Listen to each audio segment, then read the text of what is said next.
You're 22, or 28, or 35. The number doesn't matter as much as what's happening underneath it. You make more money than you did 2 years ago, maybe a lot more. You've done everything right: college, promotions, the apartment, the car that finally isn't used. And still, every Sunday night, something tightens in your chest. You open your banking app and the number is higher than it's ever been. And somehow that doesn't change the feeling at all. You tell yourself it's normal. Everyone feels this. But you know a version of you that doesn't feel it exists somewhere. You just don't know how to get there. Here's what nobody explains to you about being free before 40. It has almost nothing to do with the number in your bank account, and it has almost nothing to do with how old you are right now. It has to do with a gap, a specific measurable gap between two numbers you've probably never written down side by side. And once you see that gap clearly, you can't unsee it. Imagine you've spent 20 years inside a bank like J.P. Morgan in New York. Analyst, associate, VP, director. You know exactly how the ladder works because you climbed every rung of it yourself, starting at 22, just like plenty of people watching this right now. Each title came with more money and less time. You watched people smarter than you take the next promotion and disappear a little more into the job, one raise at a time, until the person who started the job and the person doing it were barely the same person. Here's the mechanism you'd have seen from inside those rooms, and it starts on day 1, not at year 20. Your expenses rise almost exactly at the pace your income rises. Economists call this lifestyle inflation. Your spending automatically expanding to match what you earn, so the gap between what you make and what you actually need never closes. It doesn't matter if you're 25 and just got your first real raise, or 45 and running a department. You get a $20,000 raise, and within 18 months, $22,000 in new expenses appear to absorb it.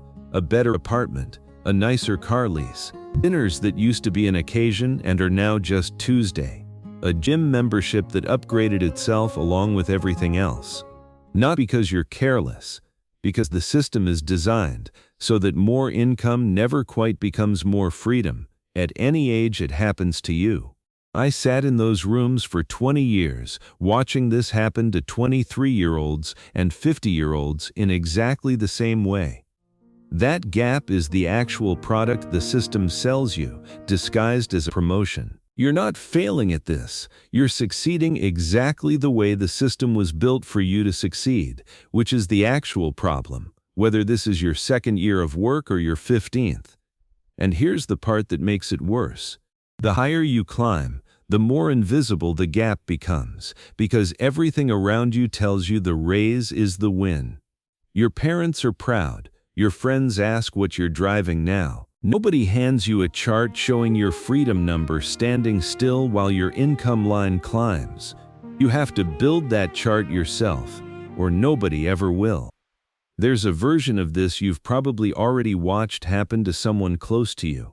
Someone who earned more every single year of their career and somehow felt less free with every raise, not more. That's not a coincidence. That's the mechanism working exactly as designed. So here's what you can do with this. Starting today, whatever today looks like for you.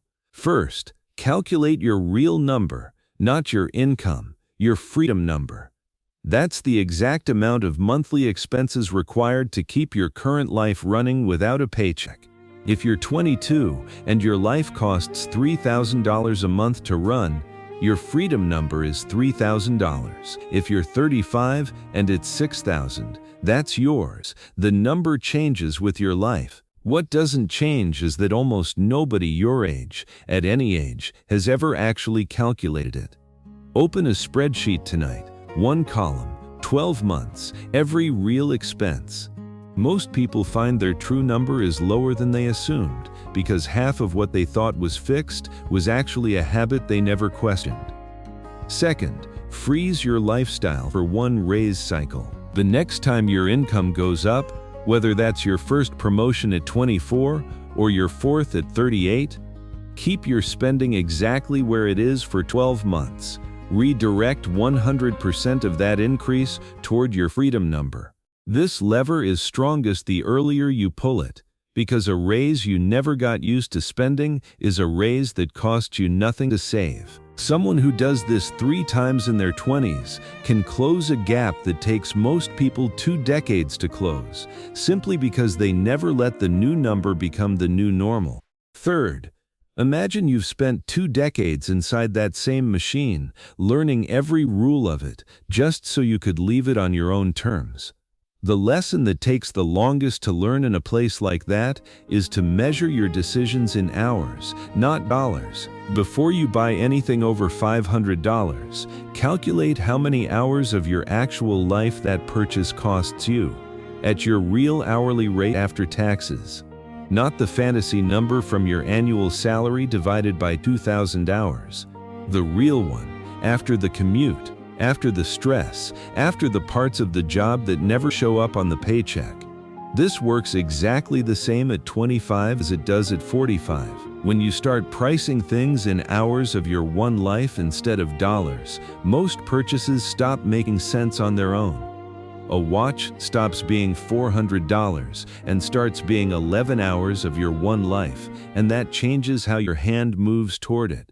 The morning you decide to walk away from whatever version of the machine you're in, that morning will feel different from every other morning. It doesn't arrive at a fixed age, not because it's easy, because it's yours, whenever it comes. Some people reach it at 29, some at 46. The date matters less than the fact that you were the one who calculated it and the one who chose it. Being free before 40 was never about the number in the account, and it was never only about 40. It was about closing the gap between what you earn and what you actually need, one raise at a time, starting with whichever raise is next for you, until the day the job becomes optional instead of mandatory.